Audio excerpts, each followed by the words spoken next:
Hello and welcome back. It is Monday, so we're here breaking down this MLB slate tonight. We do have 10 games to go over. Before I get into it, we got to shout out LineStar a little bit. Come join us at LineStar. We do have a free trial. Come try us out for free, 7 days free.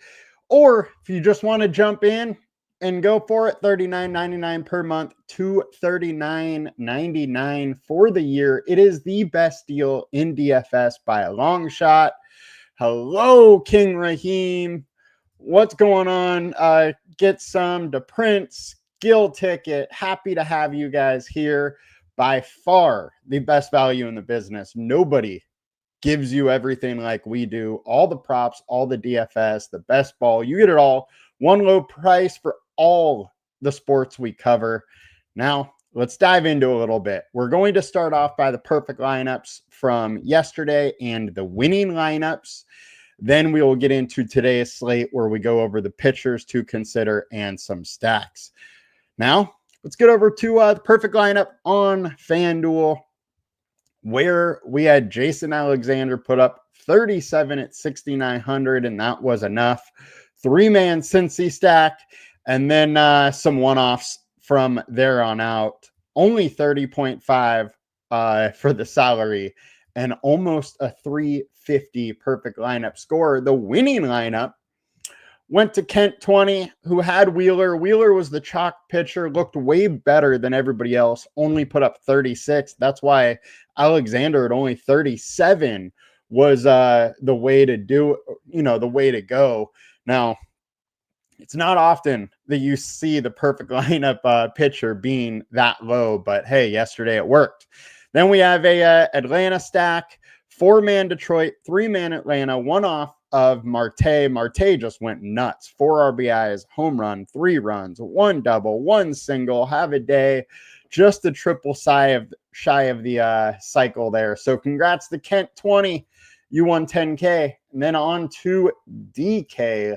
Let's check it out over there and see what we got on the perfect lineup for DraftKings.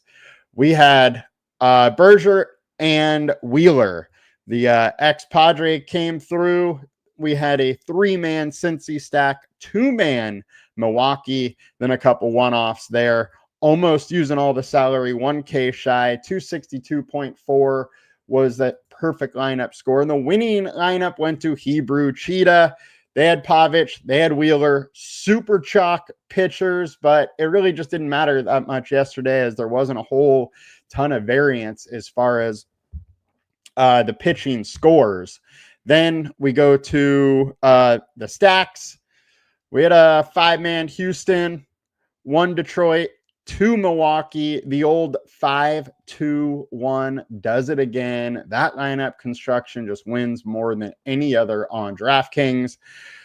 Congrats to Hebrew Cheetah. You got it done. You love to see it. Now, let's dive in and see what we got on this beautiful slate for today. So it is 10 games. 4:05 Pacific time start, 7:05 East Coast time. Now, there's no Colorado. Highest game total is 10 with Sacramento game being played, 90-degree temps, like 8-9 mile an hour wind blowing out. Great hitting weather there. Definitely a spot that a lot of people are going to want to go to, and it is one of the more interesting. Now let's get over to the pitchers, our high-owned pitchers of the day. Really, we got 4. Yamamoto, Ubaldi, Webb, and Garrett Crochet. Those 4 are where most of the ownership is going to go to tonight without a doubt. And I would say it's more so Ubaldi, Yamamoto, and Crochet, with Webb being the odd man out of those 3. Yamamoto is just in an absolutely great spot versus the Angels. I love this spot. Guy has a 2.92 FIP over the last 20 and a 2.16 over the last 5. He has been dealing. K rate over both time frames is right around 28%. StatCast data is just insane. He's keeping the ball on the ground, which is very good when it comes to hitting a team that hits like the Angels or profiles like the Angels. They hit the ball hard, haven't been lately, but they also have the ability to strike out a lot. So with that 27% K rate over the last 20, Yamamoto almost or right around 28% K rate. Our combined K rate is at 28. I absolutely love the upside and the safety we get from going against the Angels. Now, you always have to worry about the home run against the Angels, but with how Yamamoto keeps the ball on the ground, I think you're a little less worried in this situation. But Yamamoto is probably my favorite higher price pitcher at 9,900. Next, we got Nathan Eovaldi, 10.2K. Almost 20-point projection, 19-point consensus. He's right around Yamamoto on both projection side. It's another guy that has just been absolutely dealing. 2.46 FIP over the last 20, 2.43 over the last 5. That K rate, though, is a little bit lower, 25%. StatCast data, he is allowing a lot of fly balls, a lot of ground balls, too. It's just very few line drives for him, but it's a lot of soft contact. Only 17% hard contact, 22% soft contact. And then you're talking about the splits here, and it's not really a spot that I'm too scared of. I don't mind getting to some Eovaldi. The one thing I do want to point out with Arizona is that they have hit him well in the past, but Eovaldi is showing more consistency than we've ever seen out of him, and he keeps getting it done. And then also Arizona just sold at the deadline, so this lineup is not as good as it's been the last couple years right now. I don't mind some Eovaldi. I do prefer Yamamoto, but Eovaldi is in a good spot. Next, I want to talk about Garrett Crochet next, because I do think he will be higher owned than Logan Webb. This is an interesting spot here. 11.5K, but 28-point projection for LineStar. 21.76 for consensus. So he is more expensive, but he is significantly better projected on both our projections and the consensus. Definitely gives you some reasons to want to go there. And the dude has just been insane all year long, and he keeps it going. Mid to low twos FIP, that K rate around 30%, up to 32%. StatCast data has absolutely been amazing. The one issue is they're going against the Astros here, and over the last 20, 281 average, 354 WOBA. Two very, very good numbers. That is also with a low K rate. So while Garrett Crochet has, exceptional strikeout stuff, he's in a spot which, versus a team that doesn't strike out as much as Yamamoto or Eovaldi. But he has had very good success versus the Astros. All in all, 23.4% combined K rate. I don't mind some Crochet. I like him, but I do prefer Yamamoto or Eovaldi. I think in this spot, the upside is very similar between all three of them, and I'd rather just take the guys that are a little bit cheaper. Now, let's get over to Logan Webb, 9.7K, 18-point projection from LineStar. 2.65 FIP over his last 20. These four pitchers have all just been exceptionally good this year. And Logan Webb has been great also. He's fallen off a little bit. 3.37 FIP over the last 5 with a 6 ERA. Now, I think that is a little bit deceptive because he has been pitching much better than that ERA shows. So maybe there is some good luck coming his way, but he's in a very tough spot versus a Padres team versus righties that is just hitting the ball very, very well. 286 average, 350 WOBA, only 18% K rate. 162 ISO is above league average, and the BVP data, Padres have done well versus Webb in the past. Now, if we look at the actual matchups, in San Diego is where Webb has struggled a little bit. He has done decently at home. So with that, I am a little scared to play too much Webb, but he is too good of a pitcher for me to totally fade him if I'm playing a bunch of lineups. If he gets into a couple, I'm fine with it, but I want to make sure I don't have a ton of exposure to Logan Webb in this spot. He is interesting, though. Let's get to some pivots now, and we got to go to the other side of that matchup, my boy, Yu Darvish. 6.6K is just super cheap for a guy with the skills that Darvish has. Now, it's not an easy spot. Darvish also has only been going, mid 70s or low 70 pitches wise, but he is a guy that can be efficient and work deep into games on that. Now, 6,600 is just too cheap for the quality of pitcher he is.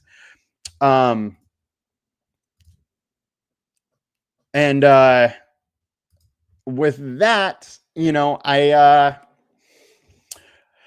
I don't mind getting some of Darvish in San Francisco here. However, last 2 times he went to San Fran, put up 12 and put up negative 17. So it hasn't gone great up there, whereas Webb has done much better up in San Francisco and worse away. All in all, I think Darvish at 6,600, while he hasn't been great, 4.42 FIP, 4.44 over the last 5, low K rate, is just too cheap to fully ignore on a slate where I really don't like a ton of the cheap options. Will Warren at 7,500, though, is somebody that I do like and can absolutely pivot to.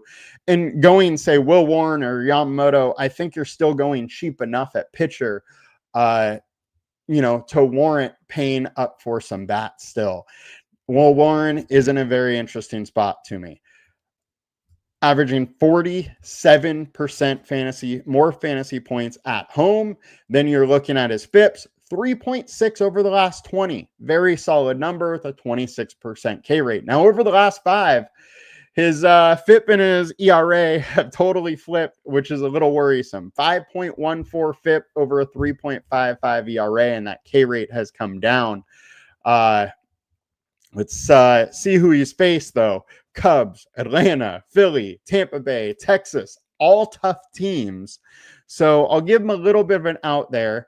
The hard contact rate at 36% is a little bit high, but I'm definitely interested in Warren even with that. I think 7,500 for his upside with the 26% K rate over the last 20, and I trust that more than I trust the last 5 data. So upside is there. He's in an interesting spot. Splits are there. However, lower K rate in the matchup. All in all, at 7,500, I think there is the potential for 20 plus versus a Minnesota team that the offense as a whole has gotten a little bit worse after the deadline. So I'm interested in Will Warren.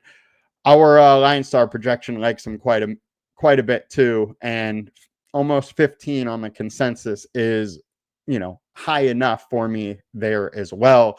Last pivot I want to talk about is Jose Quintana, 7,500. Another spot that's not great, 4.69 FIP, or quality of pitcher, I should say, 4.69 FIP over his last 20. But with him, you're getting a little consistency. His ability to get into the high teens is absolutely there. The K rate's not super high, but it's a great spot versus Pittsburgh, who just struggles versus lefties as a whole. Quintana can get you 20, and that's all we really need from it, especially on this slate where all we really need for a low price pitcher to be one of the guys you need is, 2 of the 4 high price pitchers to fail. And then it really opens up these lower price guys. I know a lot of people are probably going to go to Cade Cavalli, but I don't love the outlook of him. He does have some velocity. The strikeout stuff is there a little bit, but if you look at his minor league numbers, they are a bit bloated. He had a great outing versus the A's last time out, though. I just don't really trust that. I do think people might eat into that a little bit more. Also at 6,800 versus the White Sox, Paddock is a little interesting. We know his upside games are there, but he also can get, shelled. I do like the boom bust nature of his performances, though. So if I end up with some Paddock, I don't mind having a little bit. White Sox have been hitting well, though. That's the one aspect that I don't love about it.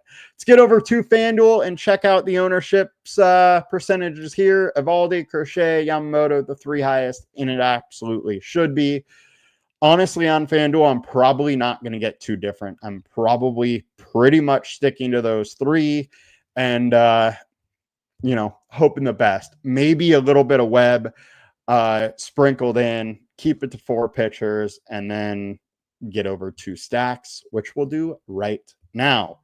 Gil Ticket says, give me all the pit stacks. I think they're a little interesting, even though I did just go over Quintana as a guy I like. My issue is stacking with or against Quintana is kind of like going against Hendricks. You can get 2, 3, 4 runs off him, but it's not rare that it's one of these 5, 7 earn run outings. But hey, they're cheap. I don't mind a little bit of them for sure. Let's click the stacks, see what we got.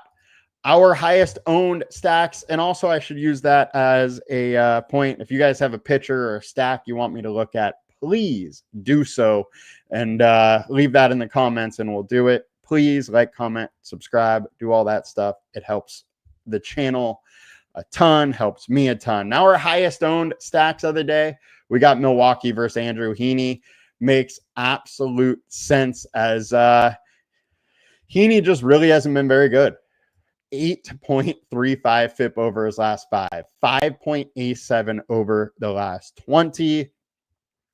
And then you look at the splits for, 1.73 fantasy points per plate attempt, decent amount in barrel balls for Milwaukee. They also play a little bit of small ball, so they can get it done in a lot of different ways. I don't mind some Milwaukee, but it's not my favorite spot of the day, even though they are super heavy favorites, high implied run total. I'm going to get to some with a 5.1 implied run total, but it's not going to be one of my favorite ones. Yankees coming in slightly lower owned, 63% opposed to, high 60s or 70s. And I would much prefer this spot, even though Zebby Matthews over the short term has been very, very good. 2.65 FIP. And 4.27 over the last 20. Matthews is okay. He's decent, but I think these Yankee bats can absolutely get to him, and it's a very interesting spot for me. Our highest projected stats, we got, stacks, we got Dodgers versus Jose Soriano. Soriano has been very, very good this year. 3.59 FIP over his last 20, 4.46 over the last 5. He's trailed off a little bit. Splits, very good for the Dodgers in this matchup, but hey, their splits are going to look good versus everybody. But I am a little worried about wanting to use Soriano in this matchup. And the reason is I think this Dodgers lineup might be waking up a little bit. Mookie Betts put a good week behind him. If he can keep going, this Dodgers lineup can really, really get going. Freeman's been hitting. Muncy is back and just picked up right where he left off. And that's dangerous for anybody going against the Dodgers. I think their stacks are very interesting. It's just super pricey. It's going to be hard to get them and pay up for pitching. Now, our highest value stacks, we got Washington and we have the White Sox. Like we mentioned, White Sox been, hitting the ball very well lately. Paddock, 5.05 FIP over his last 5, 4.2 over the last 20. I'm very interested in this spot for the White Sox. The reason being, Paddock is boom bust. So while I don't mind having a little bit of Paddock, I absolutely also love stacking against him because the ability for him to give up 4, 5, 6 runs is absolutely there.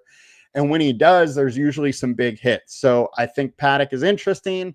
Then picking on Bailey Falter is not the worst thing in the world with Washington. Don't mind a little bit of that as well. I think there's definitely some value stacks. Colorado's been hitting well, and we're going against Miles Mikolas, who's always kind of fun to pick on. It's also very warm in St. Louis today. Winds not helping all that much, but it is warm, so the ball should travel. And that ballpark in St. Louis definitely helps with some warm temps, and Colorado's been hitting all right lately. So our highest ceiling, we got the A's versus Ryan Poy.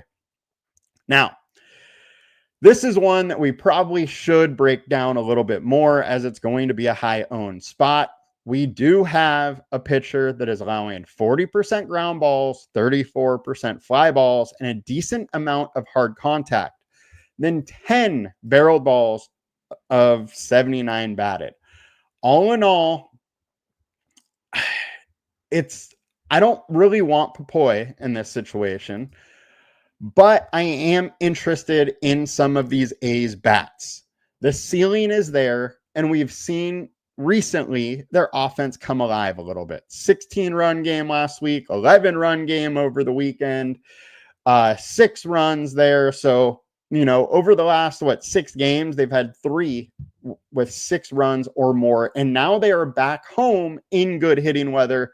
Absolutely interested going against them. I also like going against Springs with Tampa Bay, which we should jump into Springs a little bit too.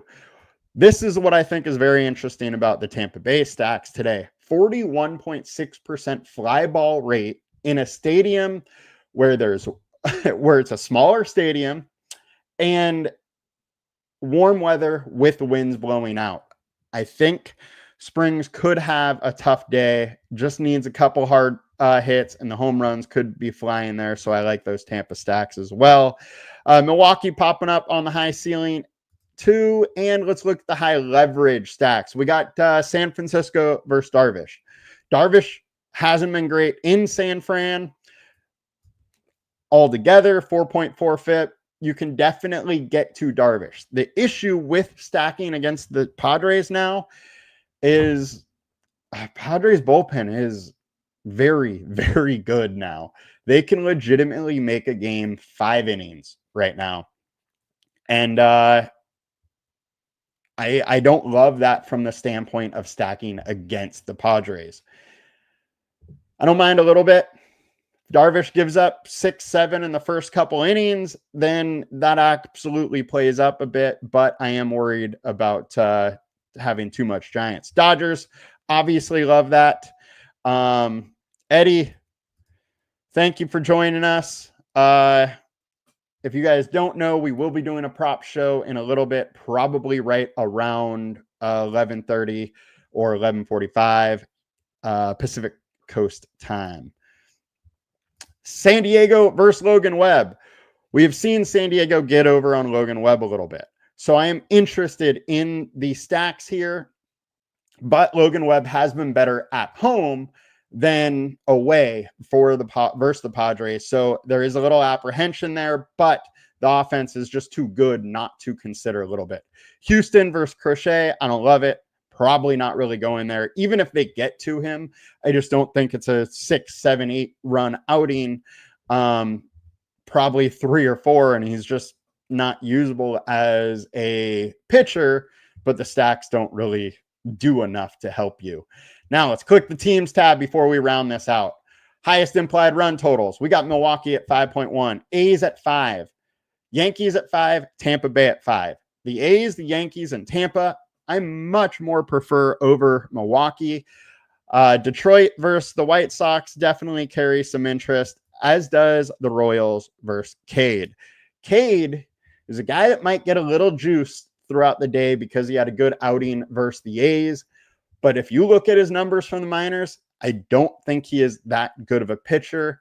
So there could be some leverage here with people not wanting to pick on him and not wanting to use the Royals.